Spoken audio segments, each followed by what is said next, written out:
Bonjour et bienvenue sur DigiSchool. Je suis Rémi Carle, votre professeur de sciences de l'ingénieur. Aujourd'hui, nous allons étudier dans la fonction distribuer l'énergie les relais électromagnétiques.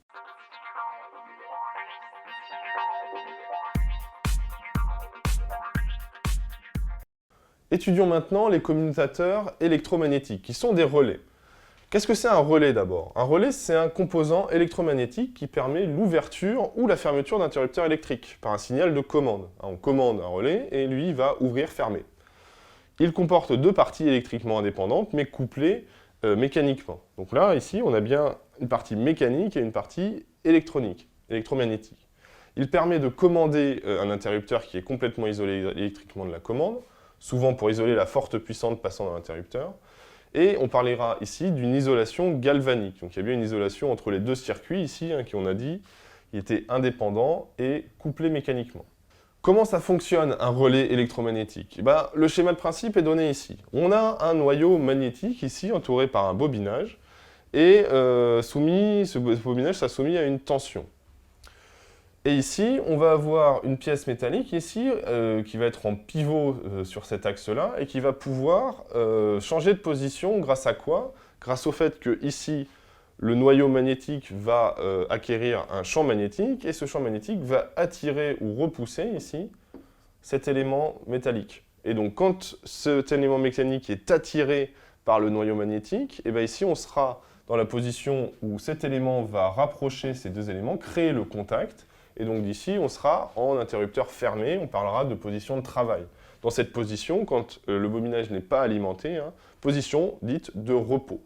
Donc voilà en fait ce qui se passe. Donc on a bien, à partir d'un courant électrique, un phénomène magnétique qui va générer un phénomène mécanique ici. Mécanique qui va être le déplacement de cette pièce de contact ici. Et ce phénomène mécanique va entraîner maintenant un phénomène électrique, donc conduction du courant dans cette partie-là. Parmi la large gamme de commutateurs électromagnétiques, il va falloir décrire des paramètres qui vont nous intéresser pour les choisir. Donc le relais électromagnétique, je l'ai redécrit ici de cette manière. On reprécise rapidement la symbolique pour décrire ces relais quand on fait des schémas électriques. Qu'est-ce qu'on sait? Et de quoi on a besoin? On a besoin d'une tension d'alimentation de la bobine qui va être ici déterminante. J'ai mis en gras ici les valeurs classiques, 5, 6, 12, 24, 48 volts en DC. Donc ici, c'est les paramètres essentiels qu'il va falloir détecter quand on choisit un relais.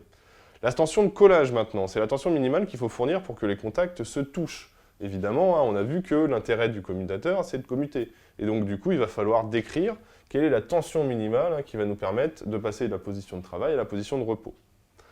Ensuite, le nombre de contacts simples ou inverseurs. On n'aura pas forcément des commutateurs avec un seul contact. Donc il va falloir savoir combien de contacts on peut avoir, à combien de contacts on peut avoir accès. Maintenant, l'intensité et la tension max des contacts, évidemment, on aura bien des maximums en termes d'intensité. On ne va pas pouvoir faire passer tout ce qu'on peut, tout ce qu'on veut. Et donc, par exemple, un commutateur sera dit, par exemple, relais V4RT, donc relais volt, avec 4 contacts inverseurs. Donc 4 contacts qui vont permettre de faire, indépendamment les uns des autres, repos, travail. Quand on utilise les commutateurs électromagnétiques, il va falloir faire attention à un certain nombre de paramètres. Et on va regarder là quelques règles d'emploi en courant continu. Première chose, on a évidemment un bobinage dans ce commutateur. Il faut faire attention à quoi quand on utilise un bobinage? À ceci. Lorsqu'on coupe brutalement l'intensité dans une inductance, il produit à ses bornes une surtension qui sera cause de parasites et qui surtout, dans le cas d'une commande par composant sur multi-inducteur, entraînera sa destruction. Donc comment on évite là la destruction de notre bobinage qui est présent dans notre commutateur quand on a un arrêt brutal? C'est un peu aussi l'intérêt de commutateur, c'est pouvoir arrêter brutalement le courant. Ce qu'il va falloir faire, c'est utiliser une bobine, en parallèle de la bobine, une diode dite de roue libre, qui est cette diode-là.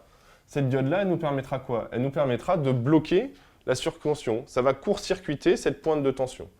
Donc ici, ça sera une diode de roue libre, sera importante à mettre en parallèle de ce commutateur électromagnétique. Aussi, deuxième règle importante à respecter quand on utilise des commutateurs électromagnétiques, il faut faire attention à ce que les courants commutés ne dépassent pas leur valeur maximale admissible. Parce que, qu'est-ce qui se passe si on dépasse la valeur maximale? Il y a un risque de collage des contacts, c'est-à-dire que le contact va se souder, et puis du coup, il ne va plus pouvoir réaliser sa fonction de commutation. Voilà, c'est tout pour aujourd'hui. J'espère que cette vidéo vous aura plu. N'hésitez pas à nous laisser des commentaires si vous avez des questions et à vous abonner à notre chaîne YouTube. À bientôt sur DigiSchool.